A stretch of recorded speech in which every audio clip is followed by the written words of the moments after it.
Para saludar ya a Claudia Andrade de Recibesi. Muchísimas gracias por estar el día de hoy acá. Nosotros estamos haciendo estos planteamientos, no podemos dejar de hablar de lo fundamental, de lo trascendental en nuestro país, es resolver esos problemas estructurales, y entre ellos sin duda está también esta mala gestión que tenemos de los residuos en nuestro país. ¿Cómo estás, Claudia? Bienvenida y muchas gracias por acompañarnos. Hola, buenos días y muchas gracias por la invitación. Bueno, ¿cómo está Recibesi funcionando en medio de este contexto también que está viviendo el país? Bueno, este contexto es difícil para toda la gente, para todo el país, pero para los recicladores de base es particularmente difícil, ya que ellos y ellas tienen que salir a las calles a buscar los residuos para poder comercializarlos y así mantener a sus familias. Lamentablemente están en competencia con el camión recolector de basura que pasa en las noches. Entonces esta situación ha complicado realmente su trabajo y básicamente ya no pueden salir, y por el toque de queda ya no pueden trabajar hasta las horas que tenían que trabajar para poder recuperar la cantidad de material.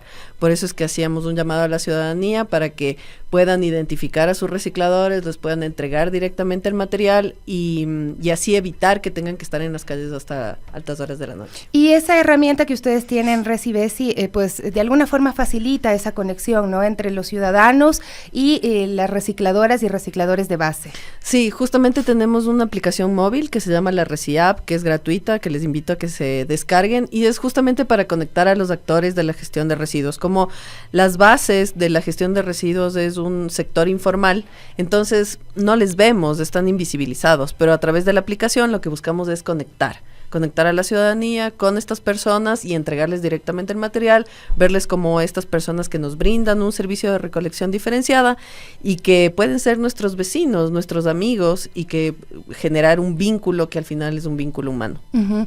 Yo decía en estos días, pues uno se olvida de esas personas, ¿no?, que tienen estos trabajos que son a veces tan complicados, y como uno está en la dinámica diaria y uno termina encerrándose en sus privilegios, te olvidas siempre de las personas que necesitan también de que tú hagas tu parte para ellos hacer la parte más grande y más importante, que es pues llevar estos residuos a tratar de que no terminen en los botaderos, sino que se puedan reciclar, ¿no? Y yo hace unos días le preguntaba a mi pareja, le decía, porque él se encarga de la basura, ¿has visto los recicladores? Y me dice, sí están viniendo acá en el edificio, quizá porque es otra dinámica, pero en muchos sectores se han visto complicados. Y luego está, bueno, pensar cómo aportamos como ciudadanos para que el trabajo de ellos y ellas no sea tan complicado. Sí, y es súper fácil, o sea, no te demoras mucho, no tienes que tener 10,000 tachos de diferentes tipos, solamente uno que sea reciclables y no reciclables, y en el que tengas reciclables, tapar las botellas para que el líquido no moje el papel, el cartón, y ya, básicamente aplastar las botellas para que no te ocupe espacio, lavar el Tetra Pak para que no huela feo tu casa.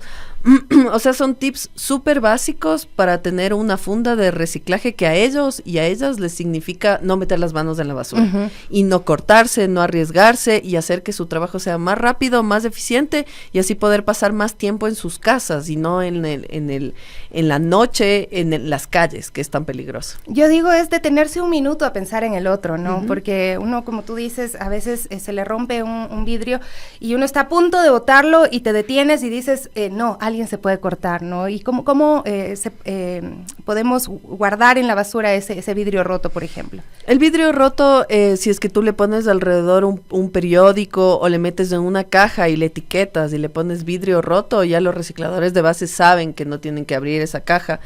Y así evitas un montón de problemas. Justo te oía que no habían atendido a una persona en los centros de salud, y es lo que les pasa a los recicladores de base. Los recicladores de base no tienen acceso a la salud pública, y cuando les pasa este tipo de accidentes es muy complicado para ellos tener, uh-huh, esta atención. Entonces, desde tu casa tú puedes, por ejemplo, separar las jeringas si es que utilizaste, o los vidrios rotos, o cualquier cosa que pueda ser cortopunzante para ellos, en una funda aparte, etiquetar y listo.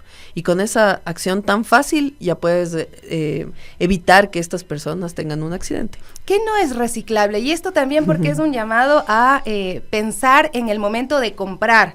porque uno puede comprar envases que sí se pueden reciclar, pero puedes comprar muchos otros que no se pueden reciclar. Ajá, es súper importante eso de cuando tienes que tomar la decisión de consumir, pensar qué va a pasar luego de que yo consuma este producto. Entonces, lo que no se recicla, por ejemplo, son todos los envases de Espumaflex.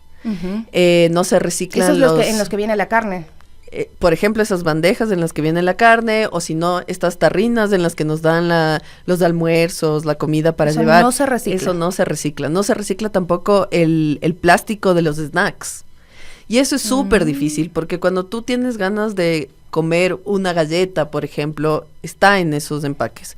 Entonces, realmente hay que hacer esfuerzos como consumidor para escoger otro producto que no tenga ese tipo de plásticos que son tan complicados para que se pueda reciclar. O sea, los plásticos, hay que ver el número, por ejemplo, el número que tienen en la parte de atrás, el PET, que es el de las botellas plásticas, ese se recicla al 100%, hay el que se llama el PEAD, o sea, ¿Esa información viene en los empaques? Viene en algunos empaques, en otros, bueno, ya hay que normalmente te informan los que sí son reciclables, los que no son reciclables, bueno, ya de plano les vale que pase con la basura. Sí, pero en la ReciApp y en nuestra página web tenemos una sección que te dice cuáles plásticos se reciclan, cuáles no, cuáles cartones sí, cuáles no, cuáles papeles sí, cuáles no, porque en todos los residuos, digamos, en todos los materiales, hay algunos que no se reciclan. ¿Y por qué no se reciclan? Porque la industria no está desarrollada en el país, no hay mercado para esos materiales, porque si no los recicladores los recuperarían.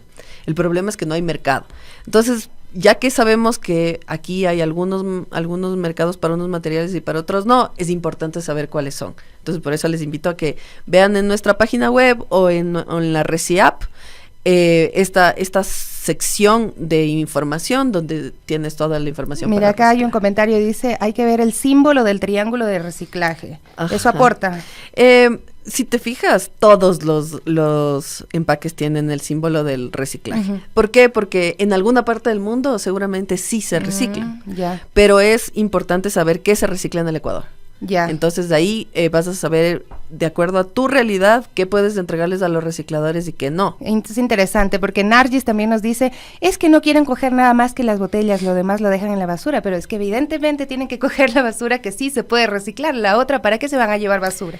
Acordémonos que a los recicladores de base nadie les paga por el trabajo que hacen, entonces ellos recorren kilómetros a pie, trabajan en la lluvia, en el sol, en las noches, exponiéndose a todos los peligros que ya nadie se quiere exponer.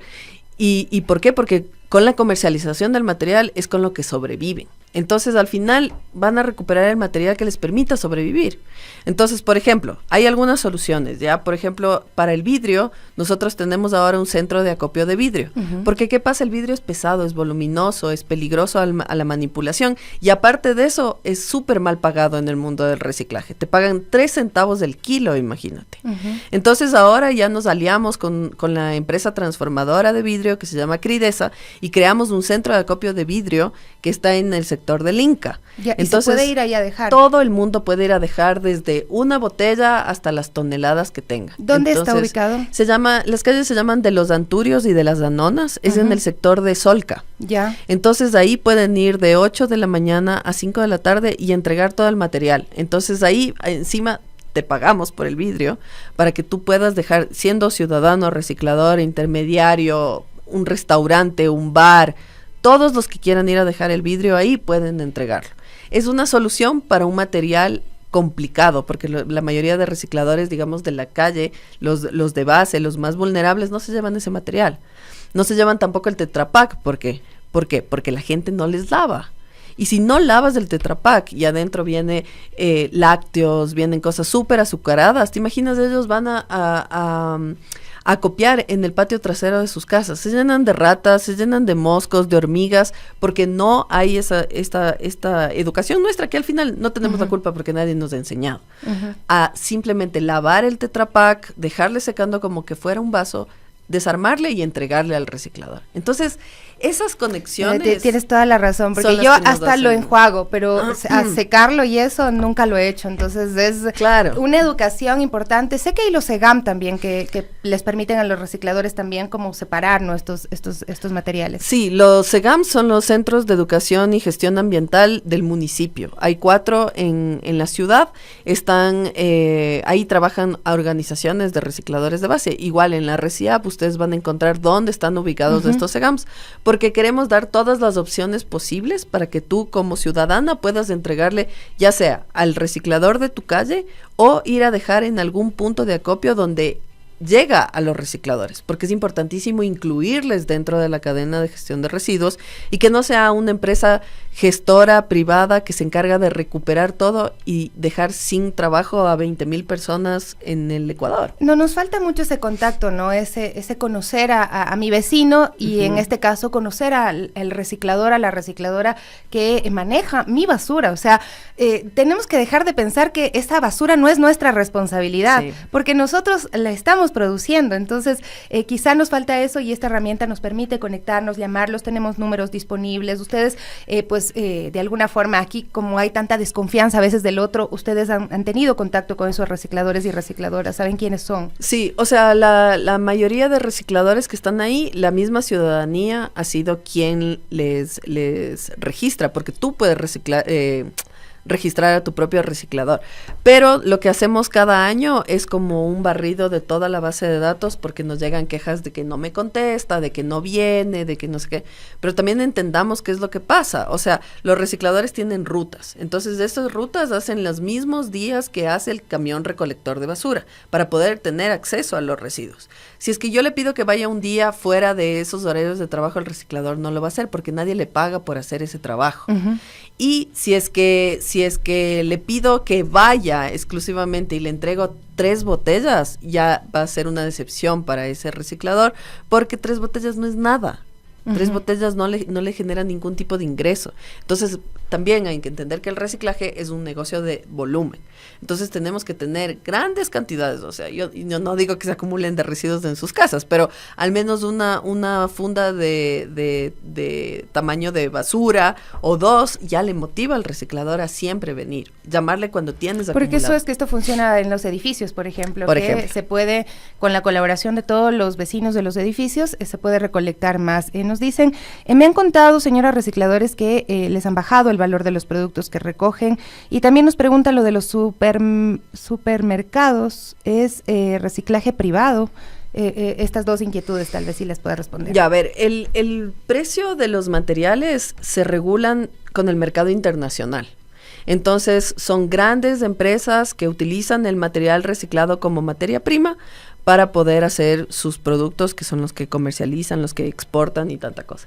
Entonces, no tenemos tanto control como país de cómo fluctúa este material. Claro que quienes son más vulnerables están más expuestos a ser víctimas de algún engaño y que les paguen muchísimo menos que el valor que tienen que pagarles. Por eso siempre les incentivamos a los recicladores de base a que se asocien, a que en grupo pueden pelear por un mejor precio, que es lo que hace la Red Nacional de Recicladores del Ecuador, por ejemplo. Ellos agrupan a varias asociaciones de recicladores para mejorar los precios. Entonces, eso de que sí se les baja y les sube, sí es un tema que les afecta directamente a los recicladores y que básicamente no podemos controlar. Y lo otro del reciclaje en los supermercados, sí es un reciclaje privado, no están incluidos ahí los recicladores de base, y cuando tú vas a entregar, eso, bueno, entra otra vez a un ciclo de la industria de reciclaje, pero no necesariamente a través de recicladores de base. Muchísimas gracias, Claudia, por acompañarnos del día de hoy. Creo que se nos quedan muchos temas pendientes y esperamos tratarlos en una próxima oportunidad.